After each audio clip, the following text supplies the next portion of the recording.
ప్రేమించుకుంటే ఈ జై కామరాజు వడయారు కొడుకును కొడతారా? ఒక్కొక్కని నా రోడ్డు రోడ్ల కింద పెట్టి అక్కడ నిన్నట్లు నడిపేస్తాను. నేను మంచికి కన్నడ కంఠీరవను, చెడుకు చందన స్మగ్లర్ వీరప్పన్ని. కొట్టింది కాక అడగడానికి వచ్చారా? జరిగిన దానికి క్షమించమని అడగడానికే వచ్చాం. క్షమించను. ప్రధానమంత్రి ఫోన్ చేసి చెప్పినా క్షమించను. ప్రధానమంత్రి ఏమో. అలాగా. హలో, నువ్వా? మా ప్రసాద్ను కొట్టిన విషయం నీ దాకా వచ్చిందా? నా కొడుకును కొట్టిన వాళ్ళను తారులో కలిపి రోడ్డు వేసేంత వరకు నిద్రపోదని నా రోడ్ల మీద ప్రమాణం చేశాను రా. నా బావమరిది అమెరికా నుంచి. అప్పుడే నా పరువు ఇండియా దాటి అమెరికా దాకా వెళ్ళింది. అసలు నా ఇంటికి రావడానికి సిగ్గులేదు మీకు? చూస్తే దిట్టంగా నలుగురున్నారు. మీలో ఎవరు నా కొడుకును కొట్టింది చెప్పండి. నేనే కొట్టాను. నా కొడుకుని 10 మందిలో కొడతావా? పరువు లేని కుటుంబంలోని మనిషి కాబట్టి పశువులా ప్రవర్తించావు. మగవాడన్నాక చెయ్యి వేస్తాడు. వేస్తే నీ చెల్లెలు ఎందుకు ఊరుకుంది? ప్రేమించింది కాబట్టి ఊరుకుంది. చిచ్చే, వంశాన్ని బట్టి ఆలోచనలు, ఆలోచనలు బట్టి బుద్ధులు. ఆడపిల్లను పెంచుకోవడం చేతగాక ఊరు మీద వదిలిపెట్టిన మీ కుటుంబం బతుకు ఎలాంటిదో. కప్పు కొడుతుంది. బయటికి వెళ్ళండి నాయన, ఇల్లంతా కడిగించుకోవాలి. రండి. మా అమ్మ మళ్ళీ చచ్చిపోయింది. మా అమ్మ ఫోటో బద్దలు కొడతావా? నిన్ను ఎందుకంత కోపం వచ్చింది? మా అమ్మ ఫోటో పగల కొడితే నాకు కోపం, పక్కింటోడు కోపం వస్తుందా? ఆ ఫోటోకి ప్రాణం లేదుగా. అయినా అదంటే నాకు ప్రాణం. ఎప్పుడో చచ్చిపోయిన మీ అమ్మ ఫోటో పగల కొడితేనే మీకింత ఉలుకొచ్చిందే. ప్రాణానికి ప్రాణమైన నా చెల్లెల మీద చేయి పడితే నా రక్తం ఉడికిపోదా? అదే ఆడదాన్ని గౌరవించడం చేతకాని మనిషివి అమ్మ ఫోటో మాత్రం పెట్టావు. ఇందాకేమన్నారు? మగాడన్నాక ఆడపిల్ల మీద చెయ్యేడా అని అన్నారు కదా. నేను ఇప్పుడు మీ పెళ్ళ మీద చెయ్యేస్తాను. మగాడే కదా, పోలే మీరు ఊరుకుంటారా? రంగా, అమ్మా క్షమించమ్మా. అంతేనమ్మా, అంతే. దోపిడీలు చేసేవాళ్ళు, మద్దతులు చేసేవాళ్ళు, మానభంగాలు చేసేవాళ్ళు దర్జాగా తలెత్తుకు బతుకుతున్నారు. కానీ ఆడపిల్లల్ని కన్నవాళ్ళు మాత్రం తలెత్తుకు బతకలేకపోతున్నారు. అదండి ప్రపంచం. వస్తాం సార్, వస్తాం. ఇందాక మీళ్ళు కడుక్కోవాలన్నారుగా, మర్చిపోకుండా ఫినాయిల్తో కడుక్కోండి. వదన్నా. అమ్మా, నీకో శుభవార్తే. నీ మనవడికి రఘురామయ్య గారి అమ్మాయితో పెళ్లి కుదిరింది. అవును, ఈ రఘురామయ్య గారే. ఓకేను.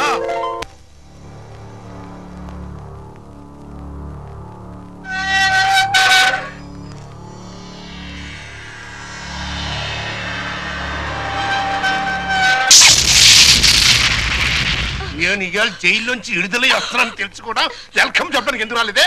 నాకు ఇక్కడ బోర్డు హోంవర్క్ ఉంది. నువ్వు హోంవర్క్ చేయటమేంటి? ఎగతాళిగా మాట్లాడుకో. ఆ రఘురామయ్య గారింటికి మన కూతురు కోడలుగా పంపడానికి ఇక్కడ నేను ఎన్ని తంటాలు పడుతున్నానో నీకేం తెలుసు? నా గర్భశత్రు ఇంటికి నా కూతుర్ని కోడలుగా పంపిస్తావా? మన జీవితానికి విలన్ అనుకున్న వాడింటికి నాగుపావుని వదిలావనుకో, ఊహించుకో.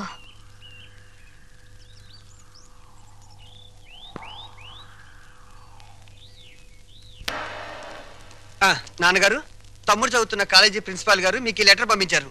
ప్రిన్సిపాల్ చదువు.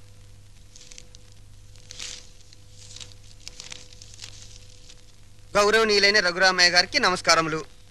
మీ అబ్బాయి రవి గురించి ఒక ముఖ్యమైన విషయం మాట్లాడాలి. బయలుదేరి వస్తే ఒక ఆత్మహత్యను నివారించిన వారు అవుతారు. ఇట్లు భవదీయుడు Bhavani Prasad, principal, MRC college. మీ అబ్బాయి రవి ప్రవర్తన ఏం బాగోట్లేదు. అయితే వాడు మా రవి అయి ఉండడు. తమ పిల్లల గురించి పెద్దండ్రి అలాగే అనుకుంటాడండి. కానీ మీ వాడు సామాన్యుడు కాదు. కొత్తగా చేరిన స్టూడెంట్స్ ని ర్యాగింగ్ చేయటం, ఆడపిల్లల్ని అల్లరి చేయటం, లెక్చరర్స్ ని ఏడిపించడం. మా ప్రిన్సిపాల్ గారిని కూడా ఏడిపిస్తున్నాడండి. ఎస్, మీరు మా వాడి మీద వేస్తున్న అభాండాలు నమ్మలేకపోతున్నామండి. వాట్? నావి అభాండాలా? What do you mean by that? అది కాదు రంగా, నువ్వు ఊరుకో. సార్, మా వాడు. No no no no. మీరు వెళ్ళి కాసేపు ఆ పక్కన వెయిట్ చేయండి. నేను మీ వాడిని పిలిచి విచారిస్తాను. అతనేమిటో అతని ప్రవర్తన ఏమిటో మీకే తెలుస్తుంది. ప్యూన్, నీవన్నీ ఒట్టి గ్యాస్ కవర్లే. రవి గారు, మిమ్మల్ని ప్రిన్సిపాల్ గారు పిలుస్తున్నారు. ఏంటి పిలిచారట? What is the matter? మొన్న కాలేజీలో కొత్తగా చేరిన సుబ్బారావు అనే కుర్రాడిని ర్యాగింగ్ చేశాం.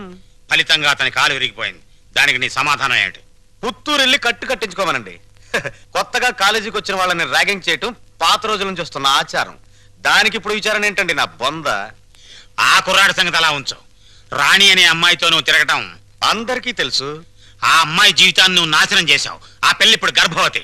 నాకు తెలియకుండా మీకెలా తెలుసు సార్? మీ దగ్గరకు వచ్చి చెప్పుకుందా? Shut up. లేకపోతే ఏంటి సార్, నాలాంటి గ్లామరస్ అబ్బాయికి 10 మంది గర్ల్ ఫ్రెండ్స్ ఉండటం చాలా సహజం. మీరంటున్నట్టు ఆ అమ్మాయిని నేను అనుభవిస్తే ఆ అమ్మాయి కూడా నా వల్ల అనుభూతిని పొందింది. ఇది తప్పు అని మీరనుకుంటే ఆడవాళ్ళందరినీ పువ్వుల్లో పెట్టి పూజించుకోండి. కానీ నేను చేసేది ఇంతే. అమ్మాయి రాణి, రాణి, ఇతను చెప్పిందంతా విన్నావు కదా? నువ్వేమైనా చెప్పదలుచుకుంటే నిర్భయంగా చెప్పు. సార్, ఏ పరువు గల ఆడపిల్లైనా కావాలని కాలు జారదు.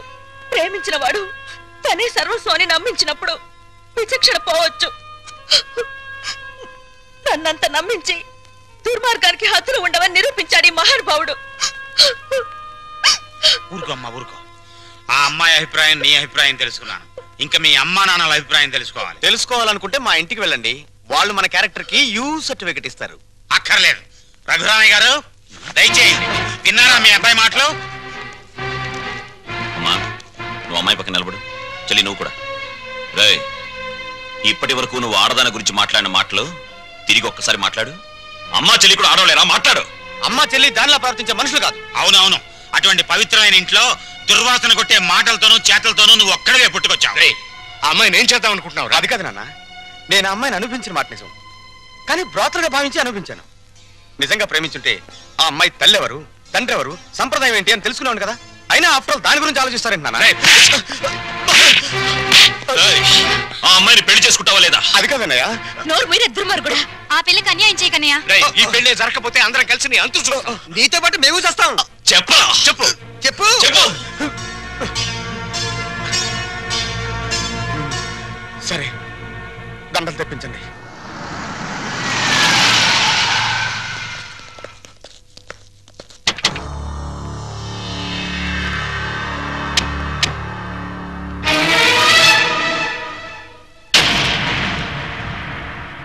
బావా, బావా, బాగున్నావా?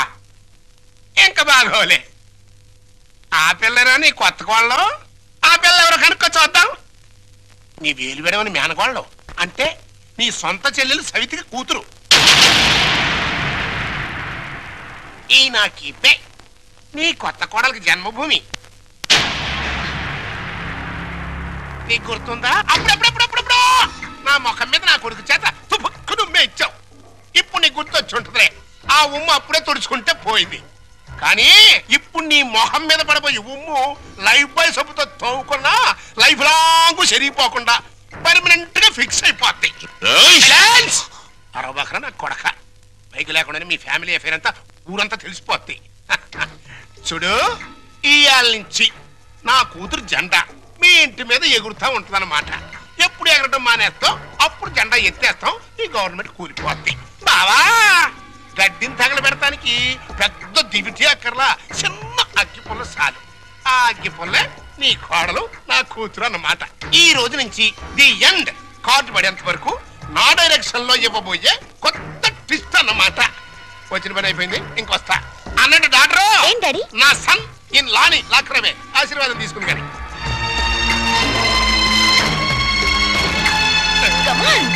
రారా సన్నిల్లా.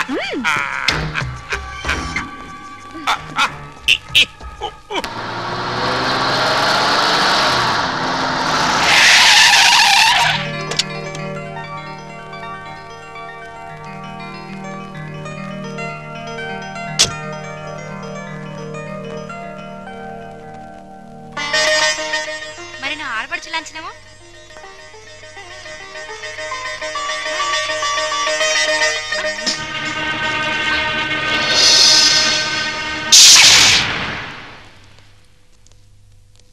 కుడికాలు లోపల పెట్టిరమ్మా.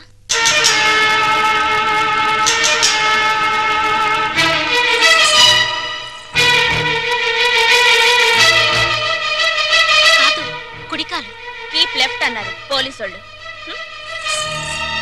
అవునవును, కీపు ఎప్పుడు లెఫ్టే. వైఫే రైటు. ఈ జ్ఞానం ఎప్పుడు వస్తుందో. అత్తా మామూలుకు నమస్కరించమ్మా.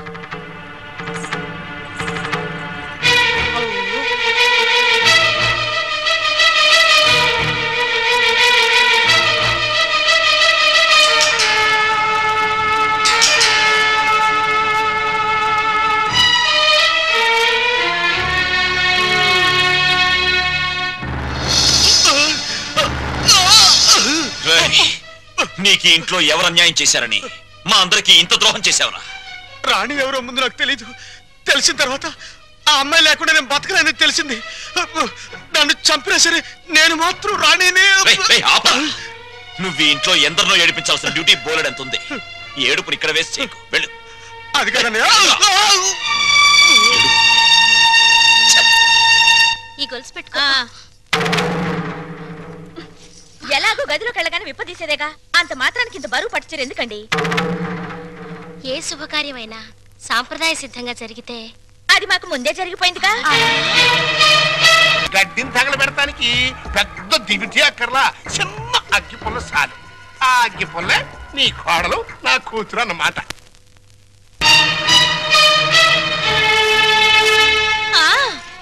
మా అత్తయ్యకి మావయ్యకి అందరికీ తెలుసు. ఆ వీక్ పాయింట్ లీక్ అయ్యాకే నన్ను ఆయనకి తగిలించారు. ఫోన్లేండి, పెళ్లికి ముందు ఏం జరిగినా పెళ్ళయ్యాక ఈ తంతు తప్పదంటే మీకోసం కాసేపు కప్పుకుంటాను.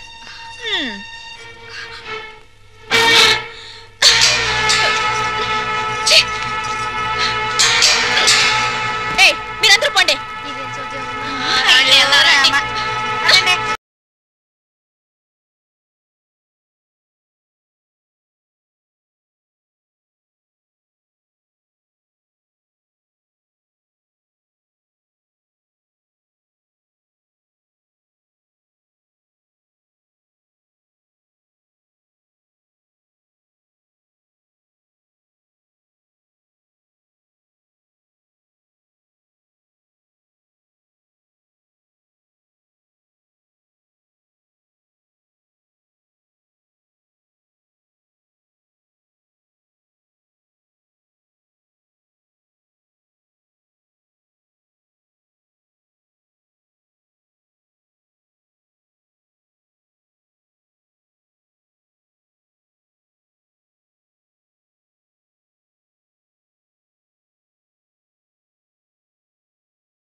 పదవిన రోలరు రథమా పదవిన రోలరు రథమా లారి లారి లారి లారి లారి లారి లారి లారి లారి లారి లారి రథమా.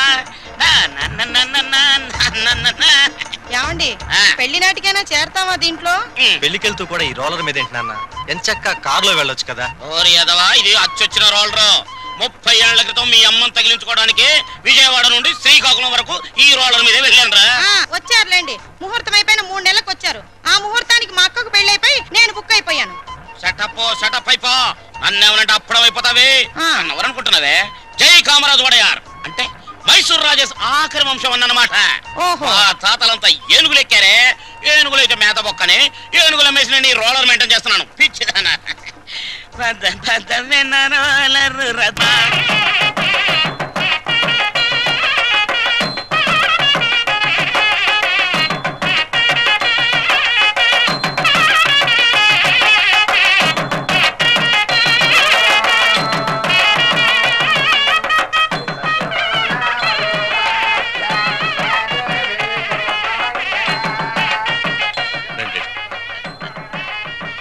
ఇలా కూర్చోండి. ఎక్స్క్యూజ్ మీ, ఒక్క నిమిషం. నమస్కారం. నమస్కారం, కూర్చోండి. బాగున్నారా? 2 లక్షలు. బాబు నువ్వు వెళ్ళి పని చూసుకో.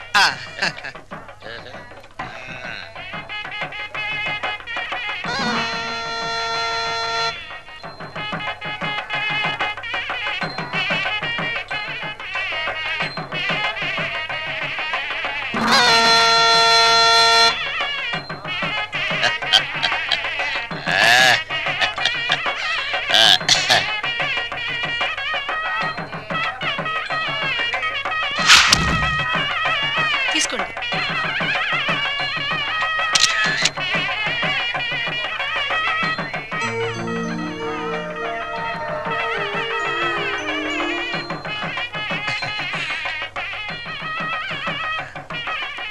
అమ్మా ఒక్కసారి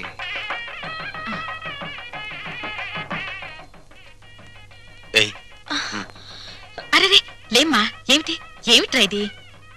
అమ్మా నాన్నల మాట విని చెడ్డగా ప్రవర్తించాను. నన్ను క్షమించండి అత్తయ్య. బుద్ధి వచ్చింది. బాగా బుద్ధి వచ్చిందా? నువ్వు ఊరుకోరా. అవే మాటలమ్మా, ఏదో చిన్నతనం. నిన్నంత మాత్రం అర్థం చేసుకోలేనా? పిచ్చి పిల్ల, లోపలికి వెళ్ళదానరా.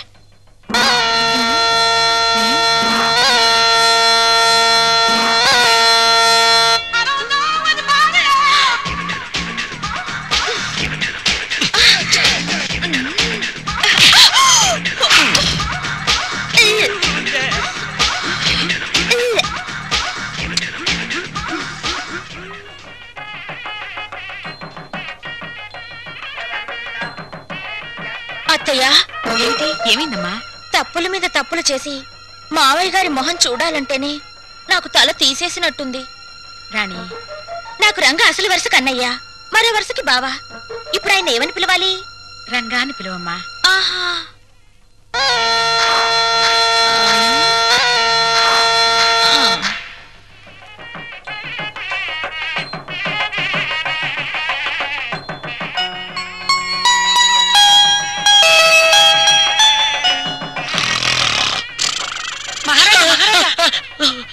మీరు ఎప్పుడైనా జైలుకి వెళ్ళారా? ఒకే ఒక్కసారి ఒకే ఒక్క రోజు వెళ్ళాను. అది నా రోలర్ కింద పంది పిల్ల పడితే. అక్కడ కోడికల కొండలరావుని చూసారా? ఆయన ఎవరు? నా మొగుడు. ఈ చాలు గాని ఇంకా చూసుకోండి. ఏంటది? పెళ్ళి.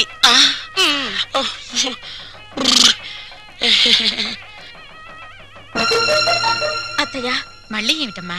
అందరూ నా వంక మీ అబ్బాయి వంక చాలా హీనంగా చూస్తున్నారు. పరువు గల ఈ కుటుంబ గౌరవం నిలబెట్టడం కోసం మేమిద్దరం ఎటైనా వెళ్ళిపోయి బ్రతకాలనుకుంటున్నాం. అయ్యో, ఇంత చిన్న విషయానికని ఎక్కడికో పోవడం ఎందుకమ్మా? మీ మావయ్య గారితో చెప్పి డబ్బుకి ఏర్పాటు చేస్తాను. ఏదో వ్యాపారం చేసుకోండి. ఉమ్మడాస్తితో వ్యాపారం చేసి రేపు పొద్దున దివాళా తీస్తే ఆ భారం మొత్తం కుటుంబం మీద పడుతుంది. అందుకని ఇద్దరి కొడుకులకి చెందవలసిన ఆస్తి ఎవరిది వారికి పనిచేస్తే మీకే బాధరబందీ ఉండదు. దీన్ని తగల పెడతానికి పెద్ద దివిటి అక్కర్లా, చిన్న అగ్గి పుల్ల సాలు. ఆ అగ్గి పుల్లే నీ కోడలు, నా కూతురు అన్నమాట. కదత్తయ్యా.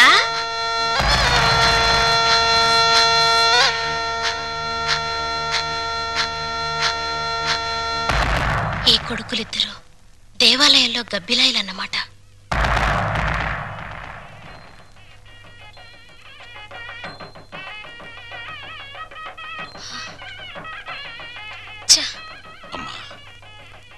ఇంట్లో అన్ని అన్యాయాలు జరుగుతున్నాయి నాన్న. ఏమైందమ్మా? మా మరిది ఆస్తిలో వాటా కోసం ఏవేవో ఎత్తులు వేస్తున్నాడు. ఈయన వరుస కూడా పంపకం మీదనే ఉంది. అంతేనమ్మా, తల్లిదండ్రులు చూసేది పిల్లల పెంపకం, పిల్లలు చూసేది ఆస్తుల పంపకం. మా మరిది చాప కింద నీరైతే ఈయన జేబులో తేల్లా కనిపిస్తున్నారు.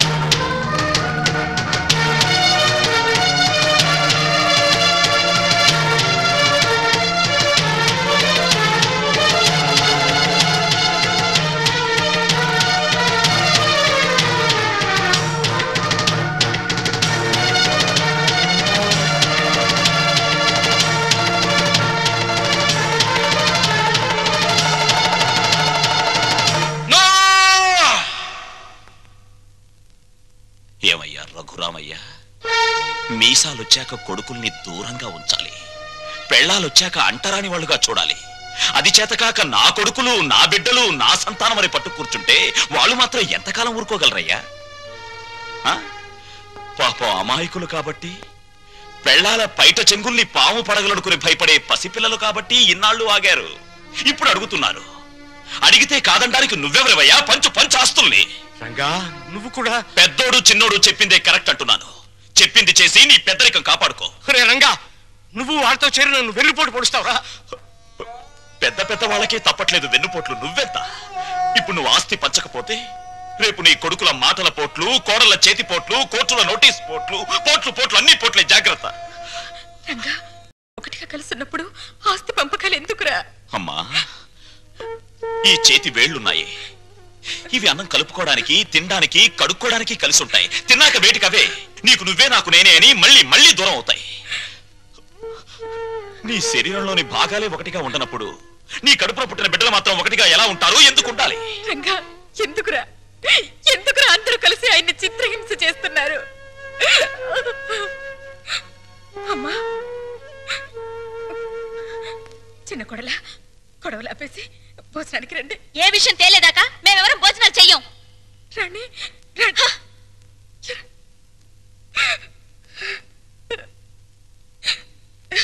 ఏమండి, ఎందుకండి ఈ పట్టుదలలు? వాళ్ళు చెప్పినట్టు చెయ్యండి, ఆస్తి పని చెయ్యండి. పెళ్ళ మాటలు వినడానికి నేను నీ కొడుకులా చావటాను. కానీ ఏమండి, వాళ్ళ మాట వినండి.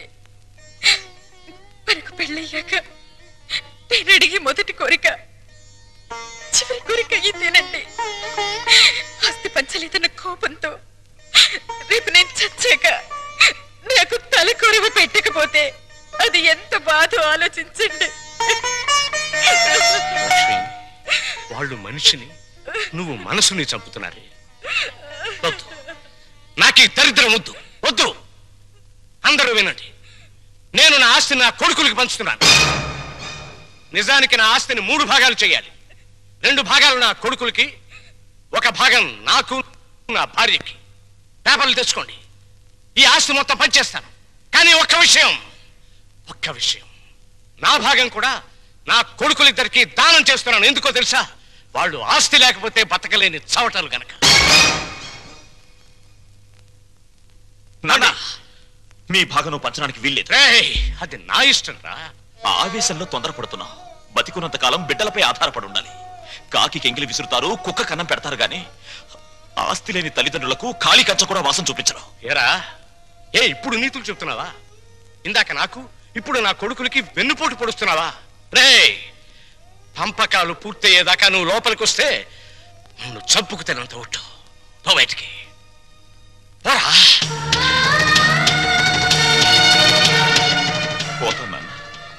పోతాను. కానీ నేనేం చెప్పాను, ఎందుకు చెప్పానో కాస్త ఆలోచించుకో.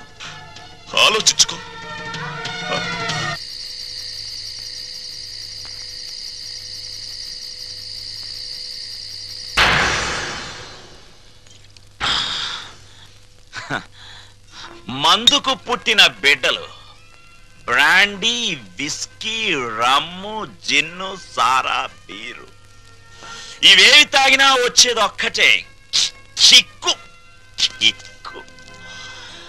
నిషాలో, కిక్కులో, మత్తులో, తూలుడులో, పేలుడులో తేడాలు లేవు. కానీ ఒక్క తల్లి కడుపున పుట్టిన బిడ్డల్లో ఎందుకున్నాయి తేడాలు, ఎందుకొచ్చాయి తేడాలు? రఘురామయ్య ఇవన్నీ ఆలోచించాడా? నేను చెప్పిన చిప్పోని బయటికి చచ్చాక కొడుకులు కొరివి పెడితే డైరెక్ట్ గా కోరమండల్ ఎక్స్ప్రెస్ లో స్వర్గానికి వెళ్ళొచ్చని పిచ్చి ఆశతో బతికే తల్లిదండ్రులారా, మీరు బతికున్నప్పుడు మీ కొడుకులు మిమ్మల్ని కాకుల కంటే హీనంగా చూస్తారు. మీరు చచ్చాక మీకు పెట్టిన పెండాలు తినమని అదే కాకుల్ని ఖావ్ ఖావ్ ఖావ్ అని పిలుస్తారు. కమంటార్